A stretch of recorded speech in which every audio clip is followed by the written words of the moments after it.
What if I told you that the people you trust the most could be the very ones sabotaging your life?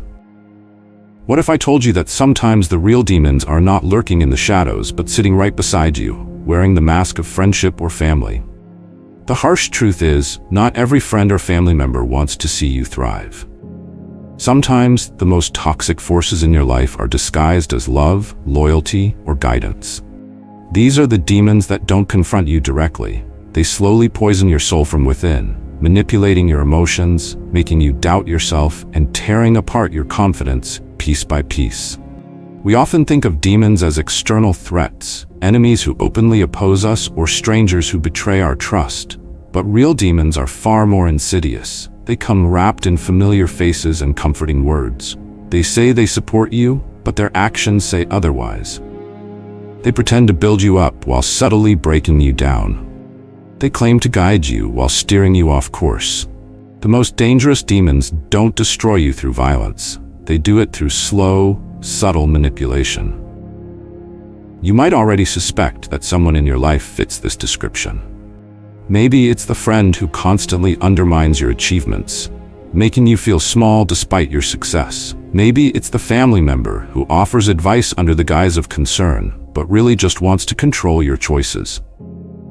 Or maybe it's the partner who claims to love you, but always finds a way to criticize your every move. These are the demons that feed on your kindness, exploit your forgiveness, and take advantage of your loyalty. The problem is that we often ignore these signs because we are conditioned to trust those closest to us. We don't want to believe that a friend could be envious of our success. We don't want to admit that a family member could be rooting for us to fail. We blind ourselves to the truth because the alternative is too painful to accept. But the longer you ignore it, the deeper these demons dig into your life, feeding off your self-doubt and using your empathy against you. Today, I'm going to show you how to spot these demons, how to recognize the subtle signs of manipulation, envy, and hidden malice. It's not enough to be strong, you must be perceptive. You must be able to see through the false smiles and the empty praise. You must learn to protect your mind from those who would control it. And most importantly, you need to reclaim your power by identifying and confronting the toxic influences that disguise themselves as support. But before we dive into the signs, make your intention clear. If you're ready to master your mind, to see through the lies and manipulations that have been holding you back, then hit that subscribe button. Like this video, share it with someone who needs to hear this message, and comment below, "I will master my mind." Or better yet, share your own experience. Have you ever faced someone who disguised their malice as friendship? This is Victory Stoic, where we learn not just to survive, but to thrive by mastering the art of discernment and protecting our minds from hidden enemies. Number 1. The demon of moral decay. Not all demons come with fangs and fury. Some arrive quietly, dressed in the guise of friendship or family, whispering words of support while planting seeds of corruption. The most dangerous demons are those who once walked beside you in kindness and honesty, only to twist themselves into something unrecognizable. They are the ones whose moral decay turns them from allies to enemies. The mind that is enslaved to its passions is a dyed garment. Epictetus. The Stoics understood that corruption begins within, slowly tainting everything it touches.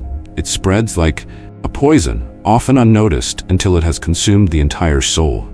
And sometimes, that corruption emerges from those we trusted most. Consider the story of Andrew Collins, the young entrepreneur from San Francisco. He had always looked up to his older brother, Nathan. Nathan had been his mentor, his guide, his inspiration. They built a business together, a software company that thrived on innovation and integrity. Nathan was once a man of principle, honest, generous, and fiercely loyal, but success, as it often does, began to reveal his weaknesses. Nathan's descent into moral decay was not immediate.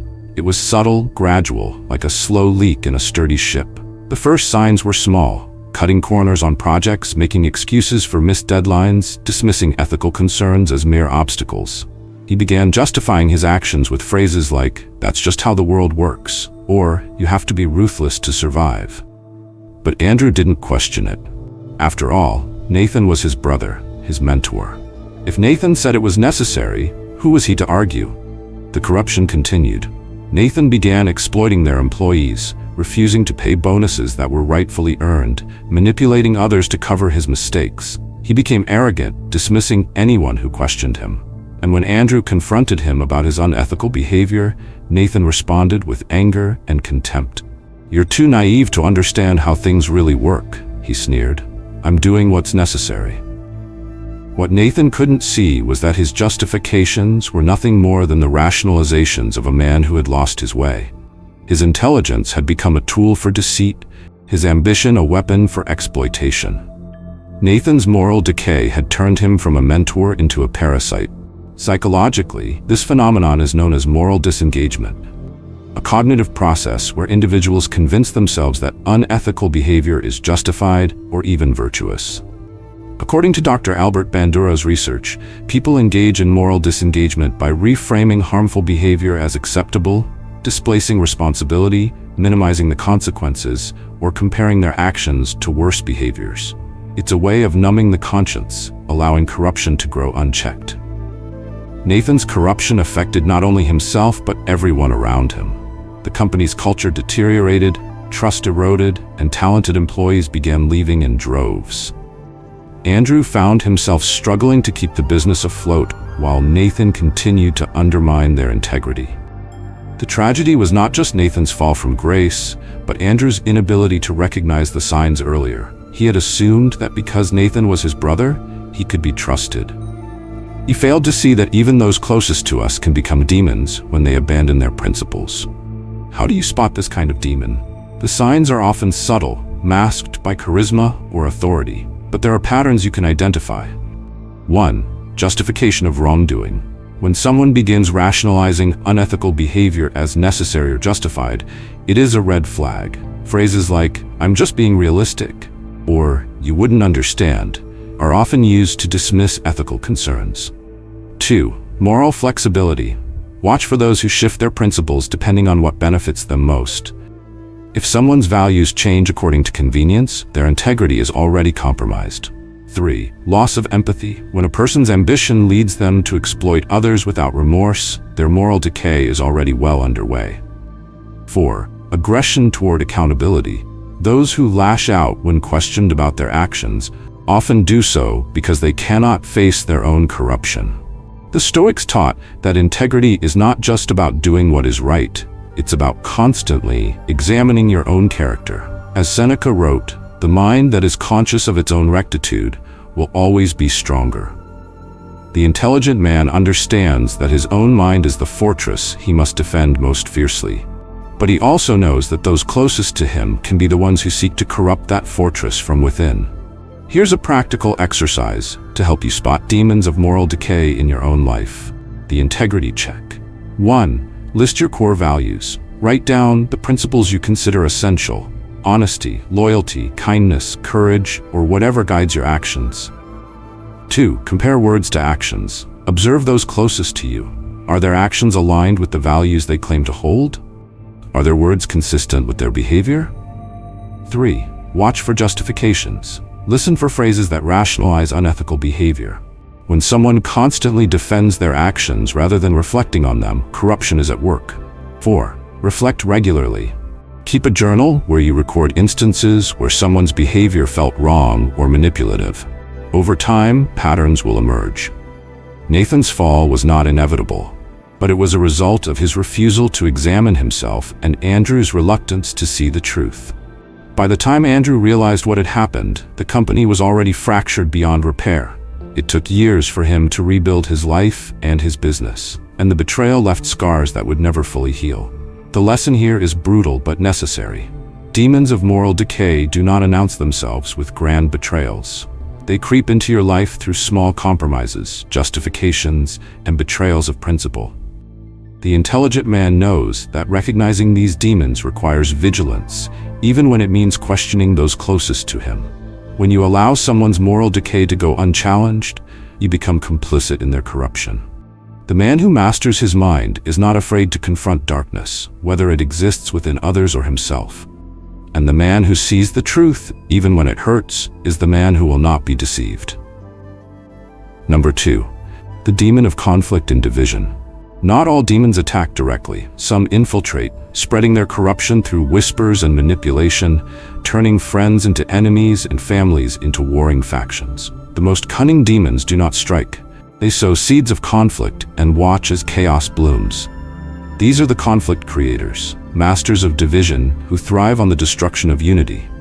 Anger, if not restrained, is frequently more hurtful to us than the injury that provokes it. Seneca. The Stoics understood that conflict often originates not from the actions of others, but from the unchecked emotions within ourselves. But there are those who exploit these emotions, manipulating anger, envy, and suspicion to achieve their own ends. Consider the story of Daniel Reynolds, a successful real estate broker from Atlanta. Daniel was a family man, proud of his close-knit relatives who gathered every holiday to celebrate together. His younger brother, Scott, had always been a source of tension, but nothing that couldn't be handled with a little patience and understanding. But when their father passed away, the underlying fractures began to widen. Scott had always been envious of Daniel's success, but instead of confronting his own insecurities, Scott began to spread subtle, poisonous words. "You know Daniel was Dad's favorite, right?" he whispered to their cousins. "He always got the best opportunities, the most praise. It's not fair, is it?" Scott's words were never outright lies, but carefully constructed insinuations. He would approach their mother, reminding her of Daniel's absence during her last birthday, conveniently ignoring the fact that Daniel had been caught up with a work emergency. Kate would speak to other family members, hinting that Daniel had only succeeded because of special treatment or favorable circumstances. What Scott did was not a single act of betrayal, but a campaign of division. He planted doubts, nurtured grievances, and encouraged others to focus on Daniel's perceived flaws, rather than his genuine efforts to maintain their bond. Over months, the once harmonious family began to fracture. Relatives who had always admired Daniel's work ethic now viewed him with suspicion and resentment. Scott was a master of division. He understood that to weaken someone, you do not attack them directly, you turn others against them. It's a tactic as old as humanity itself, and the damage it causes is profound. Psychologists call this triangulation, the act of creating conflict between others to gain control or influence. According to research by Dr. George Simon, triangulation is a hallmark of manipulative personalities. By creating conflict between others, the manipulator maintains control, ensuring that those around them are too distracted by petty grievances to recognize the true source of their pain. But Scott's manipulation was not only psychological, it was also emotional. By exploiting people's fears, insecurities, and frustrations, he turned their own emotions against them. And in doing so, he built walls where there should have been bridges. The damage was not just to Daniel's relationships, but to Daniel himself. He found himself isolated, confused, wondering how his family had turned against him. His frustration boiled into anger, his anger into resentment. The more he tried to repair the rifts, the wider they seemed to grow. The Stoics taught that one of the greatest dangers to the soul is allowing others to control your emotions. As Marcus Aurelius wrote, "You have power over your mind, not outside events. Realize this, and you will find strength." Daniel's mistake was not in failing to confront Scott directly, but in allowing Scott's manipulations to corrupt his own peace of mind. Daniel eventually recognized what was happening. Instead of reacting with anger, he applied the principles of Stoicism. He detached himself emotionally from the conflict and examined the situation with reason and clarity. He began to identify the patterns of manipulation and, more importantly, the reactions within himself that allowed those manipulations to succeed. By refusing to engage with Scott's provocations, Daniel reclaimed his own mind. He stopped trying to convince others of his innocence and focused on living according to his own principles. He reached out to family members individually, not to defend himself, but to rebuild trust through genuine connection. It took time, patience, and relentless effort, but by refusing to play Scott's game, Daniel eventually mended the relationships that truly mattered. And through the process, he learned a brutal but necessary lesson. The true demon was not Scott's manipulation, it was his own reaction to it. Here's a practical exercise to help you identify conflict creators in your own life. The Clarity Journal. 1. Identify the source. When conflict arises, write down the specifics. Who is involved? What was said? How did it begin? 2. Analyze intentions. Ask yourself if the conflict was initiated with genuine concern or if it seems manufactured. Is someone benefiting from the division? 3. Separate emotion from fact. List your emotional reactions separately from the actual events. What part of your response is based on reality and what part is driven by your own anger, frustration, or fear? 4. Confront or detach. Decide whether the conflict is worth addressing directly or if it is better to detach yourself emotionally and focus on your own principles. Conflict creators are like fire starters. They do not need to burn you directly. They only need to create enough heat and let your own emotions do the rest. They manipulate not by strength, but by exploiting your weaknesses, your doubts, and your fears. The lesson here is both simple and brutal. Not all battles are worth fighting, and not all conflict requires a response. The intelligent man understands that true strength lies in his ability to maintain clarity even in the midst of chaos. Daniel learned this lesson the hard way. His brother's manipulations were designed to provoke, to incite, to create endless cycles of resentment and blame. But by recognizing the true source of the conflict and refusing to be drawn into it, Daniel reclaimed his peace of mind. The conflict creators of this world will always exist. They will always seek to divide, to plant seeds of discord wherever they can. But the intelligent man understands that their power is limited. Their success depends not on their own strength, but on your willingness to engage with their madness. The best way to defeat a demon of division is to refuse to feed its fire. To step back, detach, and see the truth with unclouded eyes. And when you master that skill, no whisper, no lie, no manipulation can ever harm you. Number 3. The demon of lost empathy and compassion. Some demons do not rage or scream. They simply grow cold. They make you numb, indifferent to the suffering of others, consumed only by your own desires. The most insidious of these demons is the loss of empathy and compassion. It steals from you the very essence of humanity, your capacity to feel, to care, to connect. No man is an island, entire of itself. Every man is a piece of the continent, a part of the main. John Donne. The Stoics understood this deeply. Marcus Aurelius wrote, "What injures the hive, injures the bee." Compassion is not a weakness, but a strength. It is the thread that binds individuals into a greater whole. But when empathy dies, that thread unravels. Psychologists refer to this phenomenon as compassion fatigue. It's the gradual desensitization to the suffering of others, often brought about by constant exposure to tragedy or the belief that compassion is a limited resource. According to Dr. Charles Figley, a leading expert on trauma and compassion fatigue, repeated exposure to suffering without resolution can lead to emotional burnout. This condition is not just reserved for healthcare workers or first responders. It affects everyone who becomes numb to the pain of others. But the problem runs deeper. It's not just about fatigue, it's about deliberate detachment. The rise of social media has only amplified this effect. Tragedies unfold on our screens daily. Wars, natural disasters, injustices, all reduced to headlines, tweets, and comments. The more we are exposed to suffering, the more we distance ourselves from it. It's easier to feel outrage than empathy, easier to dismiss than to care. A more recent example is the worldwide struggle with climate change. Entire ecosystems are collapsing, wildlife is being driven to extinction, and communities are being uprooted by extreme weather events. Yet, for those who are not directly affected, it remains a distant problem. It's not happening here. It's not my responsibility. Why should I care? This indifference is not just a personal failing, it is a societal sickness. When people view the suffering of others as irrelevant, when they refuse to feel anything beyond their own limited experience, their hearts grow cold. They become like stones, hard, unyielding, and blind to the humanity of others. But the Stoics knew better. They understood that true strength lies in embracing the pain of others, not rejecting it. Marcus Aurelius wrote, "Be tolerant with others and strict with yourself."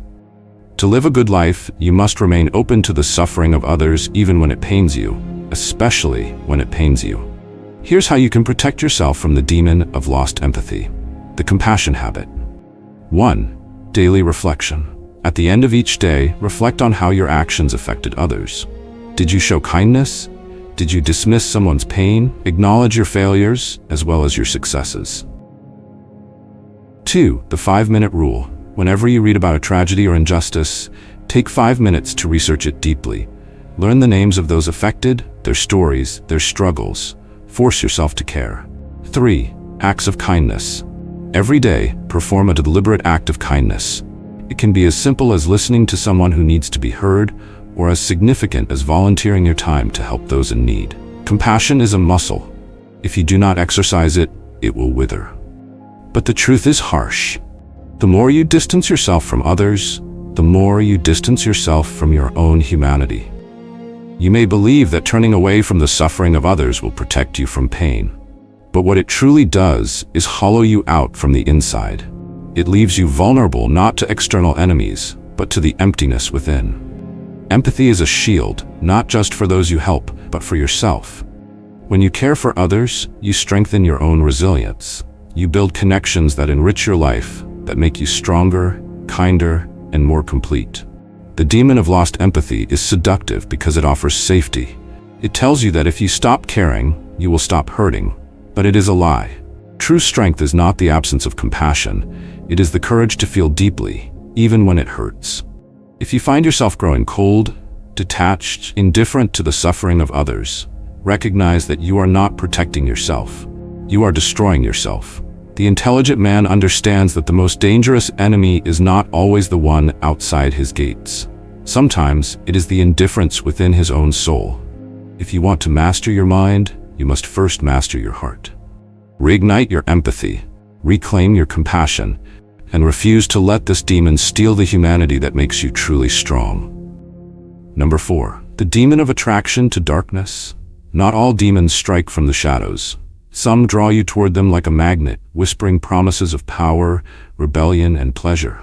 They lure you into darkness by appealing to your most primal instincts: anger, lust, violence, and despair.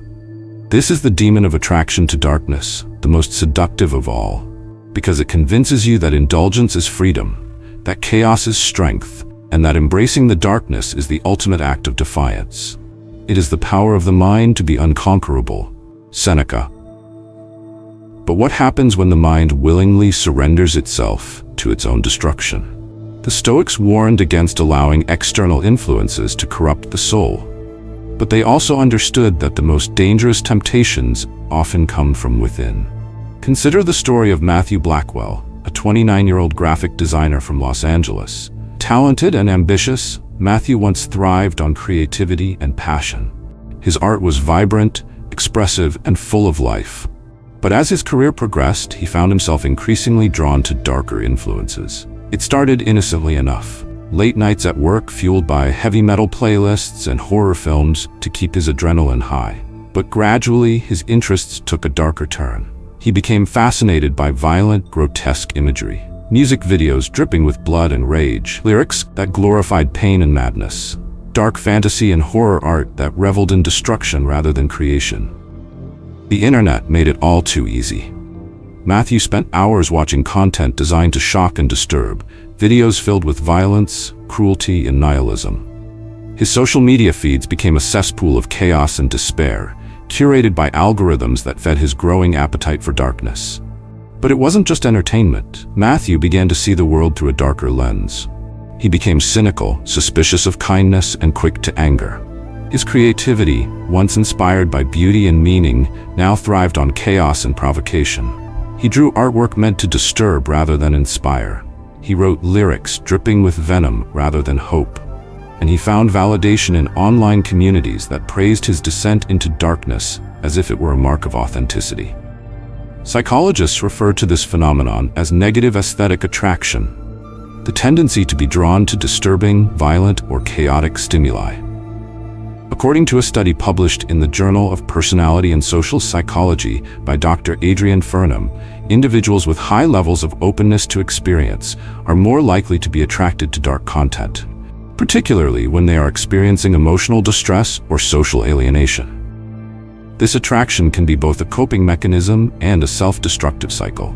The problem for Matthew was not that he explored darker themes. The problem was that he became consumed by them. He lost his ability to distinguish between fascination and obsession. The darkness, once a creative outlet, became his prison. The Stoics warned against allowing external influences to dominate the mind. As Marcus Aurelius wrote, the soul becomes dyed with the color of its thoughts. Matthew's soul had become stained by his own obsessions, and like all addictions, it demanded more and more to satisfy him. But darkness, no matter how seductive, offers only emptiness. The more Matthew indulged in it, the more he lost himself. His relationships deteriorated, his creativity became stagnant, and his mental health spiraled into depression and isolation.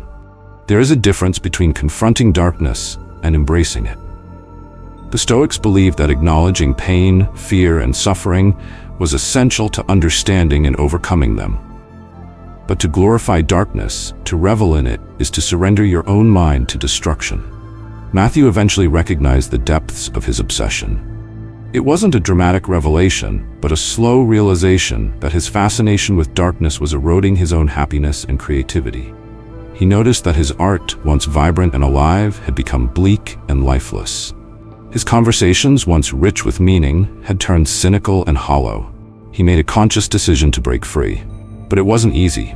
His mind had become addicted to the thrill of darkness, the adrenaline of anger, the allure of rebellion. But Matthew understood that real strength lay in discipline, not indulgence. He deleted the dark content from his devices. He stopped engaging with online communities that fed his negativity. Instead, he immersed himself in art that inspired growth and healing. He rediscovered beauty where he had once only seen decay. And slowly, his creativity returned, not through chaos, but through purpose. If you find yourself drawn to darkness, whether it be through violent music, disturbing videos, or nihilistic ideologies, you are not alone. But you must recognize the danger before it consumes you. The mind that indulges in darkness is like a flame surrounded by shadows. Without light, it will eventually burn itself out. Here's a practical exercise to help you escape the grip of darkness. The reframing challenge. 1. Identify your triggers. Make a list of the content you consume that glorifies violence, chaos, or despair. Music, movies, videos, social media accounts. Be brutally honest.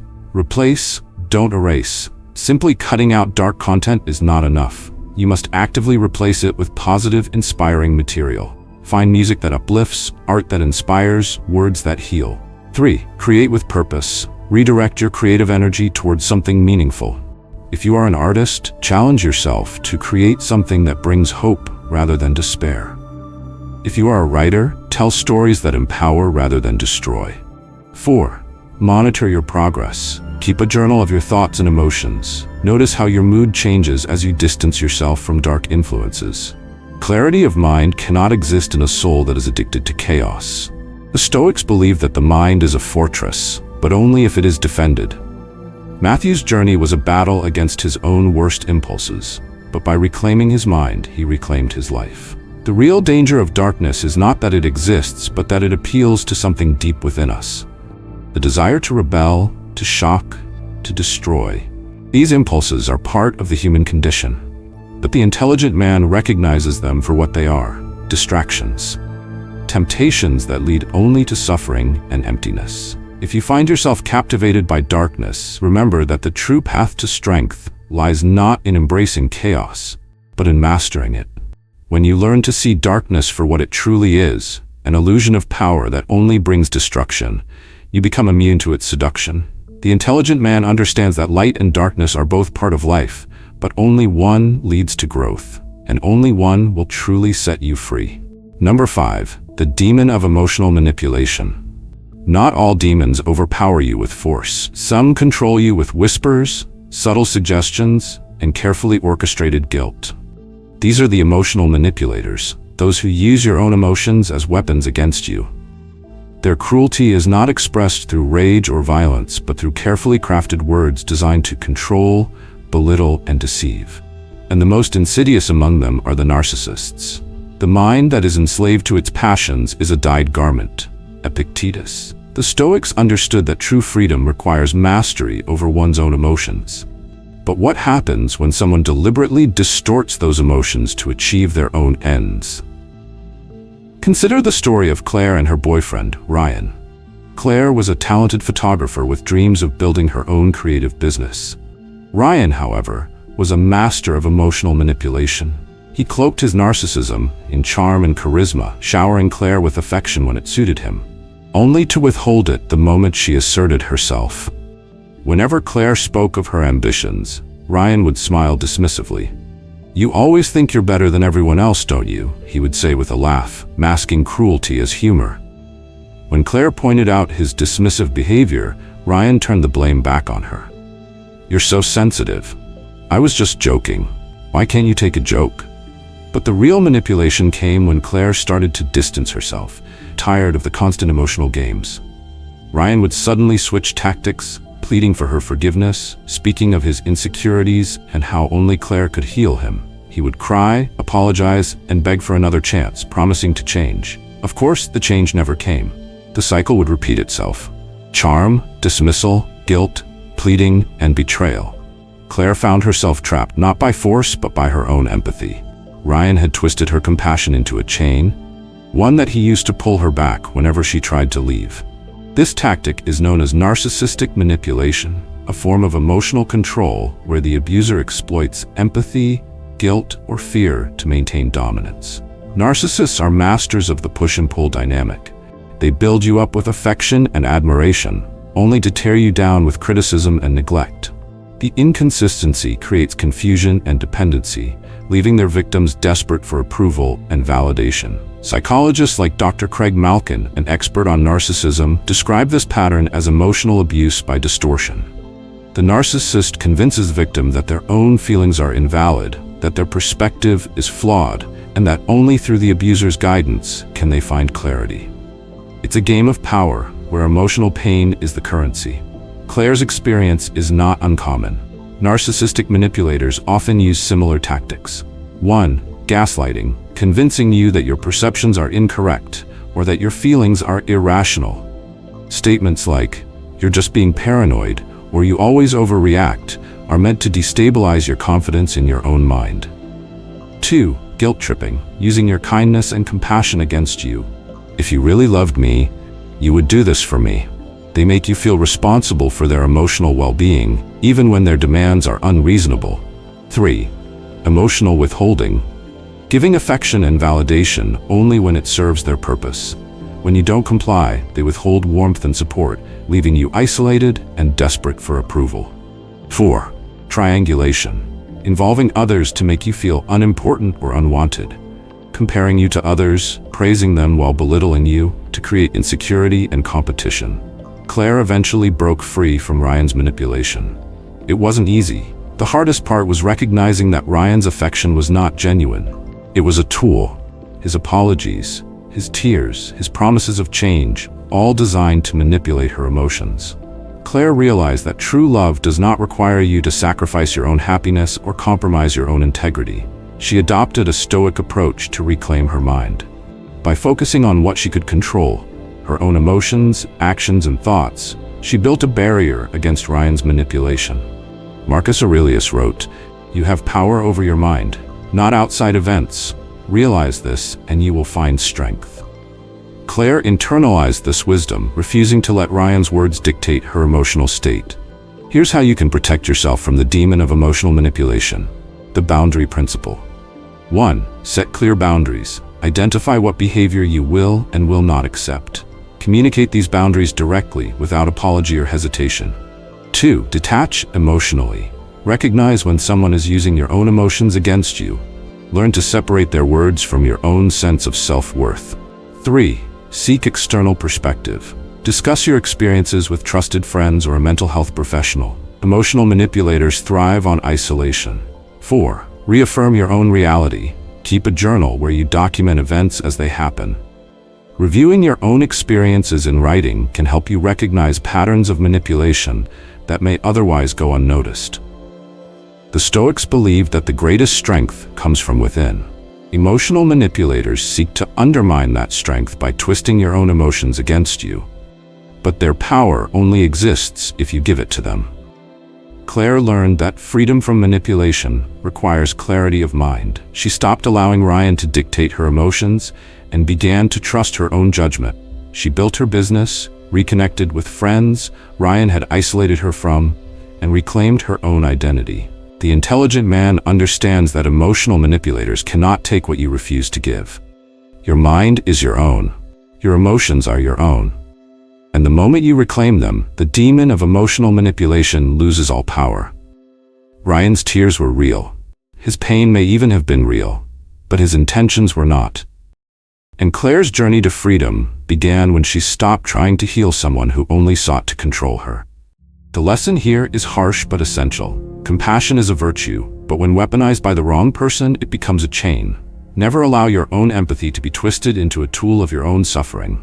Guard your mind, guard your emotions, and refuse to be manipulated. Number 6. The demon of masked betrayers. Some demons wear masks of love and loyalty. They claim to support you, to be on your side, to care for you deeply. But behind their kindness lurks envy, resentment, and the secret hope that you will fail. These are the masked betrayers, those who pretend to love you only to undermine you from within. False friendship, like the ivy, decays and ruins the walls it embraces, but true friendship gives new life and animation to the object it supports. Richard Burton. The Stoics warned against those who present themselves as allies, but harbor resentment and jealousy beneath the surface. Friendship, true friendship, must be tested, and those who fail the test reveal their treachery not through open conflict, but through subtle sabotage. Consider the story of Jonathan and Eric, two college friends who built a startup together. Jonathan was the creative force, brilliant, innovative, driven by a relentless desire to succeed. Eric, meanwhile, had always played the role of the supportive friend, encouraging Jonathan and promising to stand by him no matter what. But beneath the veneer of friendship, Eric harbored a festering envy. He envied Jonathan's talent, his ambition, his success. And rather than confronting those feelings or striving to improve himself, Eric allowed his jealousy to grow like a cancer. At first, the signs were small. When Jonathan achieved a breakthrough, Eric would offer congratulations laced with subtle disdain. "You always get lucky, don't you?" he would say with a smile that never reached his eyes. When Jonathan expressed new ideas, Eric would undermine them with passive-aggressive criticism masked as concern. "I just don't want you to get hurt if this doesn't work out. You always dream too big." But the real betrayal came when Jonathan encountered a series of setbacks. A critical investor pulled out, leaving their startup in jeopardy. Jonathan was devastated, and Eric appeared to be the perfect friend, listening, consoling, offering words of support. Yet, behind Jonathan's back, Eric was sowing seeds of doubt among their team members, suggesting that Jonathan's leadership was to blame for their troubles. When Jonathan discovered Eric's deceit, it was not through confrontation, but through the whispers of others. He learned that Eric had been quietly encouraging others to leave the company, even while pretending to support Jonathan's vision. Worse still, he found messages from Eric mocking his failures to mutual acquaintances, taking delight in his struggles. Psychologists refer to this behavior as covert narcissism, the tendency to hide resentment and envy beneath a facade of humility or kindness. Unlike overt narcissists who openly crave admiration, covert narcissists seek validation through subtle manipulation and quiet sabotage. They derive satisfaction not from their own success, but from the failure of those they secretly resent. According to Dr. Craig Malkin, author of Rethinking Narcissism, covert narcissists are particularly dangerous because their envy is hidden. They present themselves as supportive, even self-sacrificing, while quietly hoping for your downfall. Their betrayal is not immediate or obvious. It is slow, calculated, and rooted in their own insecurity. Jonathan's mistake was not in trusting Eric, but in failing to recognize the signs of hidden resentment. Mass betrayers often exhibit predictable behaviors. 1. Backhanded compliments. Praise that feels insincere or subtly undermines your achievements. "Wow, I can't believe you actually pulled that off. I thought it was impossible." 2. Feigning support while undermining goals. Offering to help you achieve something only to quietly discourage you or sabotage your progress. "I'll be there for you," they say, but they never truly are. 3. Joy in your misfortune. Smiling when you fail, mocking you when you struggle, or offering sympathy that feels more like gloating. Number 4. Isolation tactics. Encouraging you to doubt your own judgment, or convincing you that others are against you. They want you to rely on them, only to use that reliance against you. Jonathan eventually cut ties with Eric. It was not an easy decision, but a necessary one. The Stoics taught that friendship must be built on virtue, not convenience. As Seneca wrote, one of the most beautiful qualities of true friendship is to understand and to be understood. Jonathan realized that Eric had never truly understood him. He had only envied him. Jonathan's recovery from the betrayal required him to adopt a Stoic mindset. He focused on what he could control: his own actions, his own mindset, his own resilience. Marcus Aurelius wrote, "The best revenge is to be unlike him who performed the injury." Jonathan did not seek to hurt Eric or retaliate against him. Instead, he rebuilt his company, stronger and wiser, purging his life of those who sought to undermine him. Here's how you can protect yourself from the demon of masked betrayers. The integrity test. 1. Observe reactions to your success. True friends will celebrate your victories, not diminish them. Pay attention to those who seem disappointed by your achievements. 2. Trust actions, not words. Words are cheap. A true friend's loyalty is demonstrated through consistent support, not empty praise or hollow gestures. 3. Challenge their intentions. When someone offers unsolicited advice or criticism, ask yourself whether their words are meant to help you or hinder you. Question their motives. 4. Distance yourself from negativity. When someone's envy becomes evident, remove them from your life. Masked betrayers cannot harm you if they have no access to your mind. Jonathan's lesson was brutal but invaluable. He learned that not all betrayal is direct. Some people will never confront you openly because they fear what true confrontation might reveal. Instead, they wear the mask of friendship, hiding their resentment behind smiles and feigned concern. The Stoics believe that true friendship is rare and must be cherished. But false friends, those who mask their hatred as kindness, must be discarded. The intelligent man understands that allowing a masked betrayer to remain in his life is not compassion. It is self-destruction. The lesson here is harsh but essential. If someone delights in your failure, they are not your friend. If they undermine your goals, they are not your ally. And if their words are poisoned with envy, then their love is nothing but a lie. The intelligent man does not seek revenge. He seeks clarity. He cuts away the rotten branches so that his tree may grow stronger. And he never allows the demon of false friendship to poison his mind. Number 7. The demon of negative encouragers. Some demons do not attack you directly. They come with smiles, laughter, and promises of pleasure. They encourage you to break your own principles, to abandon your goals, to indulge in desires that only lead to ruin. These are the negative encouragers, those who push you toward your own destruction under the guise of friendship and fun. The impediment to action advances action. What stands in the way becomes the way. Marcus Aurelius. The Stoics understood that obstacles are meant to be overcome. But what happens when the obstacle is not an external force, but the very people you trust? What happens when your so-called friends become the barriers to your own growth?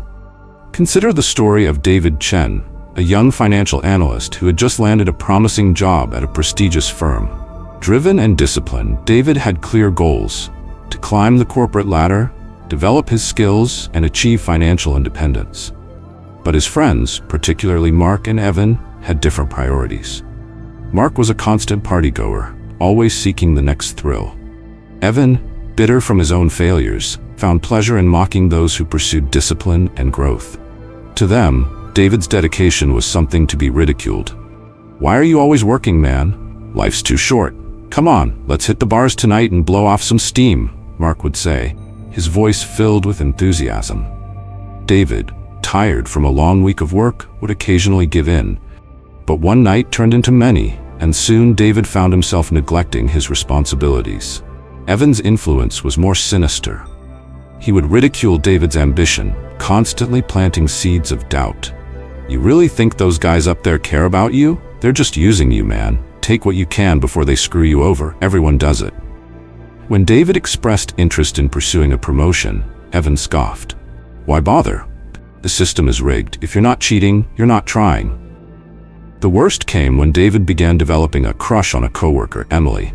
She was intelligent, driven, and uninterested in David's flirtations. Rather than advising him to respect her boundaries, Mark and Evan pushed him to pursue her with obsessive intensity. Come on, man, if she says no, it just means you're not trying hard enough. You need to be more aggressive. Don't take no for an answer. Mark's words echoed like poison in David's mind, encouraging him to ignore Emily's clear discomfort. What started as admiration became obsession, fueled by the toxic encouragement of those who claimed to be his friends. And when David made mistakes at work, missed deadlines, poor performance reviews, confrontations with colleagues, Evan would encourage him to retaliate. If someone disrespects you, you have to hit back. Show them who's boss. Never let anyone think they're better than you. Under their influence, David's life began to spiral out of control. His work suffered, his relationships deteriorated, and his own sense of identity became blurred. What had once been a clear path of growth was now littered with destructive habits, toxic thoughts, and wasted opportunities. Psychologists refer to this phenomenon as negative peer influence. According to research by Dr. Therese Brett Lorson, negative peer influence is one of the most powerful predictors of destructive behavior, particularly in young adults seeking validation and acceptance. When individuals are surrounded by those who encourage recklessness and disregard for consequences, they are far more likely to abandon their own values. Negative encouragers thrive on your weaknesses. They exploit your loneliness, your insecurity, your desire for approval. They make you feel that abandoning your principles is a form of liberation, when in reality, it is a surrender to your own worst impulses. David eventually recognized the truth. It wasn't easy. He had to confront not only his friends, but himself. He had allowed their words to poison his mind, their approval to override his own judgment. He began to apply the principles of Stoicism to reclaim his life. Marcus Aurelius wrote, "The soul becomes dyed with the color of its thoughts." David realized that his mind had been stained by the negativity of those around him. But just as a polluted river can be purified, so too could his own thoughts be cleansed. He cut ties with Mark and Evan. He refocused on his work, rebuilding the discipline he had once allowed to decay. He reached out to Emily, not to pursue her further, but to apologize for his behavior and acknowledge his own mistakes, and he vowed never again to allow the voices of others to drown out the clarity of his own conscience. Here's how you can protect yourself from the demon of negative encouragers. The value audit. 1. Identify your principles. Write down your core values: discipline, respect, integrity, growth. Know what matters to you. 2. Evaluate your influences. Ask yourself if the people around you are encouraging you to honor those principles or abandon them. Are they pushing you to excel or to decay? 3. Set boundaries. Limit your interactions with those who encourage destructive behavior. Friendship should not be an excuse to compromise your own standards. 4. Replace, don't remove. Find friends who support your goals and encourage your growth. True friends will celebrate your progress, not undermine it. David learned that true strength lies in standing firm against the corrosive influence of others. The Stoics taught that character is forged not through comfort, but through challenge. And sometimes, the greatest challenge comes not from your enemies, but from those who claim to be your friends. The lesson is harsh but vital. Negative encouragers do not always act out of malice. Often, they are victims of their own failures, desperate to justify their own lack of discipline by dragging others down with them. But their intentions are irrelevant. What matters is the effect they have on your life. The intelligent man understands that he cannot allow the weakness of others to become his own. He guards his mind, his principles, and his purpose with relentless dedication. And he does not hesitate to cut away those who seek to corrupt him, no matter how friendly their smiles may be. Negative encouragers are not your friends.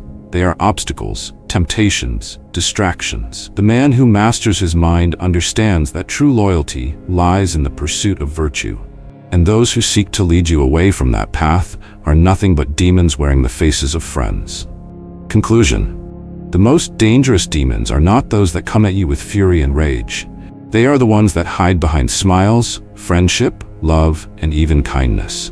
They wear the masks of loyalty and affection, disguising their envy, manipulation, and sabotage. They infiltrate your life not through force, but through trust. And by the time you realize their true nature, the damage is often already done. But here's the brutal truth. Not everyone who stands beside you wishes you well. Not everyone who claims to care about you has your best interests at heart. The Stoics understood this deeply. Marcus Aurelius wrote, "If someone is able to show me that what I think or do is not right, I will happily change, for I seek the truth, by which no one was ever truly harmed." The Stoics' commitment to truth requires a willingness to see through deception, especially when it comes from those closest to you. You've now learned how to spot the demons of manipulation, betrayal, envy, and corruption.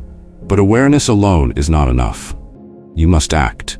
You must confront the demons in your life, even if they come disguised as friends, family, or even your own thoughts. The intelligent man understands that vigilance is the price of clarity, and that true mastery of the mind requires constant refinement, constant questioning, and an unwavering commitment to your own integrity. Now, it's your turn to take action. Look around you. Examine your relationships, your influences, your own habits of thought. Are there demons hiding within them? Are there people who claim to support you but secretly hope for your failure? Are there voices, internal or external, that seek to sabotage your growth? If you are ready to master your mind, to purge your life of false friends and negative influences, then make your commitment known. Hit that subscribe button to join Victory Stoic, a community of those who refuse to be deceived, who refuse to compromise their principles, who refuse to surrender to the demons that seek to corrupt their minds. Like this video if you're ready to reclaim your clarity. Share it with someone who needs to hear this message, someone who is struggling to identify the demons in their own life. And leave a comment below, "I will master my mind." Or better yet, share your own experience. Have you encountered those who claim to love you but secretly sought your downfall? How did you overcome them? Your story could inspire someone else to confront their own demons. Thank you for listening to Victory Stoic. Remember, the greatest enemy is not always the one outside your gates. Sometimes it's the one you let inside. Stay vigilant, stay relentless, and never ever compromise your own integrity.